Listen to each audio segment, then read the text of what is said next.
India में सरकार असल में कर क्या रही है? हमारे मोदी जी बोलते हैं, और मेरा तो मंत्र है, न खाऊंगा न खाने दूंगा। और फिर सरकारी लापरवाही की वजह से कुछ दिन बाद कहीं शहरों में होता है आम लोगों का बलिदान। पहले बिहार और कुछ दिन पहले गुजरात। अगर कोई पैसा नहीं खा रहा है, कोई भ्रष्टाचार नहीं हो रहा है, तो पुल कैसे गिर रहे हैं? आइए जानते हैं कुछ कोलैप्स के घटनाएं और क्यों हो रहा है ब्रिजेस कोलैप्स। 9 जुलाई 2025 के सुबह गुजरात के पादरा तालुका में एक 43 साल पुराना पुल अचानक गिर गया। पुल के टूटने के बाद कई वाहन, ट्रक, वैन, रिक्शा सीधा महिसागर नदी में जा गिरा। इस दुर्घटना में कम से कम 12 लोगों की मौत हुई और कई घायल भी हुए। जो विजुअल्स आए वो दिल दहला देने वाले थे। एक मां चीख रही है अपने बेटे के लिए, जो पानी में पलटी हुई इको वैन में फंसा हुआ है। एक टैंकर ब्रिज से लटक रहा है। एक और मिसाल हमारे इंफ्रास्ट्रक्चर की नाकामी की। इसके लिए जिम्मेदार कौन है, ये आप लोगों को शायद पता हो, लेकिन आवाज उठाने से डर रहे हैं।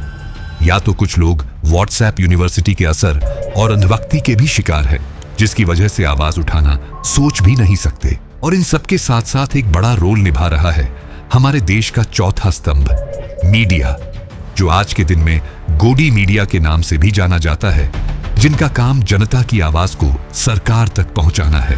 वो आजकल सरकार की आवाज को जनता तक पहुंचाने का काम कर रहे हैं, नाकामी को छुपाकर सिर्फ वन साइडेड न्यूज प्रचार कर रहे हैं। अब आइए टॉपिक में वापस आते हैं। ये सिर्फ गुजरात तक सीमित नहीं है।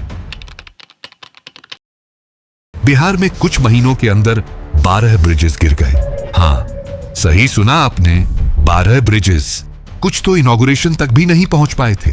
और ये सिर्फ बिहार तक सीमित नहीं है। असम के सदिया ब्रिज को याद कीजिए, जिसे नरेंद्र मोदी जी ने 2020 में आत्मनिर्भर भारत का सिंबल बताकर लॉन्च किया था। सिर्फ 4 साल में क्रैक्स और मेंटेनेंस फेलियर्स का शिकार बन गया। करोड़ों का बजट, रिबन कटिंग और ड्रोन शॉट्स के बाद भी ग्राउंड रियलिटी जीरो। ये सिर्फ इंजीनियरिंग फेलियर नहीं है, ये करप्शन का पूल है। अगर आपको याद हो, बिहार के ब्रिज कोलैप्स के बाद इंजीनियर्स ने खुद कहा था काम में क्वालिटी काफी लो थी, सब लो क्वालिटी सामान यूज किया गया, कंट्रैक्टर ने पैसा खा लिया। मोदी जी कहते हैं, और मेरा तो मंत्र है, न खाऊंगा न खाने दूंगा। तो फिर गुजरात हो, बिहार हो या असम, ये ब्रिजेस क्यों गिर रहे हैं? क्या सिर्फ ब्रिज गिर रहे हैं या सरकारी ईमानदारी का फसाड?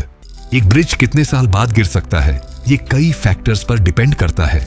सिर्फ कितना पुराना है, उससे ब्रिज के गिरने का एग्जैक्ट टाइम तय नहीं होता। कई फैक्टर्स हैं जो ब्रिज की लाइफ और गिरने के रिस्क को अफेक्ट करते हैं।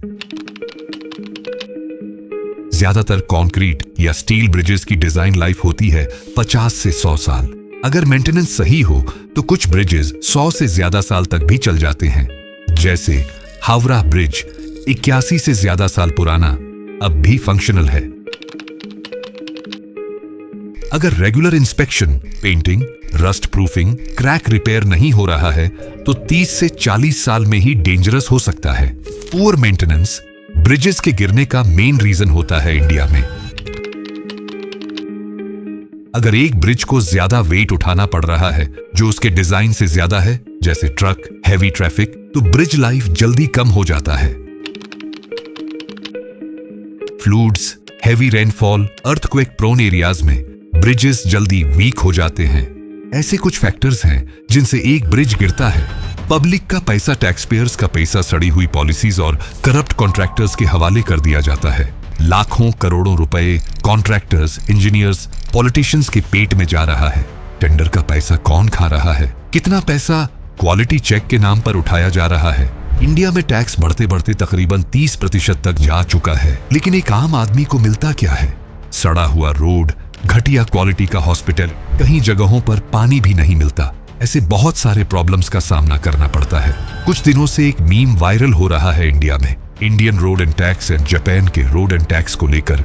नाम नहीं ले रहा, लेकिन कई सारे मीम पेजेस जिनके मिलियंस फॉलोअर्स हैं, उन्होंने पोस्ट तो किया था, आवाज उठाई थी, लेकिन बाद में पोस्ट डिलीट कर दिया। क्यों?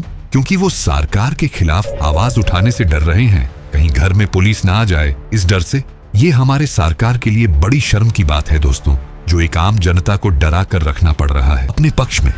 हम सबकी ताई निर्मला ताई हर साल टैक्स तो बढ़ा रही है, लेकिन हमारे लोगों को मिल क्या रहा है ये आप लोग हर एक दिन देख ही रहे हैं।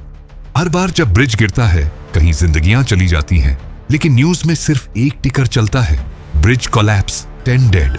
फिर एक और रिबन काटने का कार्यक्रम होता है, एक और नया टेंडर। कॉन्ट्रैक्टर्स, इंजीनियर्स, पॉलिटिशियंस, ऐसे कईयों की जेब भरती है और साइकिल चलता रहता है। Corruption, collapse, condolence, cover up, ये वक्त है सवाल उठाने का। हर गिरता हुआ ब्रिज सिर्फ कंक्रीट का फेलियर नहीं है, ये सिस्टम का फेलियर है। हर मौत सिर्फ एक्सीडेंट नहीं है, ये सरकारी लापरवाही का मर्डर है।